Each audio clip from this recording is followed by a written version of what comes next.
শুধুমাত্র এই দোয়াটি একবার পড়েন, আল্লাহ তাআলা আপনার 90 বছরের গুনাহ মাফ করে দেবেন ইনশাআল্লাহ। আপনার 90 বছরের গুনাহ মাফ হয়ে যাবে যদি মাত্র এই দোয়াটি যদি একবার পড়তে পারেন। আপনার ভাগ্য খুলে যাবে, রিজিকে বরকত আসবে, মনের ন্যাক আশা পূরণ হবে, আল্লাহ আপনার সব দোয়া কবুল করে দিবেন। সুবহানাল্লাহি ওয়া বিহামদি। এত ফজিলত, এই দোয়াটা আপনারা শেয়ার করে দিবেন। এই যুবকেরা, আমল না করেও সওয়াব পাবা। তোমার একটি শেয়ারে, একটা বাটনে প্রেস করে তুমি সওয়াব পেয়ে যাবা। কারণ তুমি আমল না করো, অন্য কেউ যদি তোমার শেয়ারের বদৌলতে আমল করে, সওয়াব তুমি পেয়ে যাবা। নবীজির হাদিস।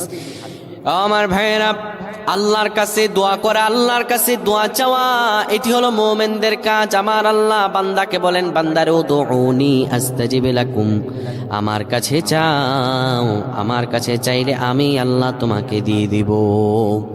কেউ যদি একবারে দোয়াটি পড়তে পারে, দোয়াটি হলো রব্বি ইন্নী যালামতু নাফসি ফাগফিরলি। কেউ যদি এই দোয়াটা একবার পড়তে পারে, আমার আল্লাহ তাআলা তার 90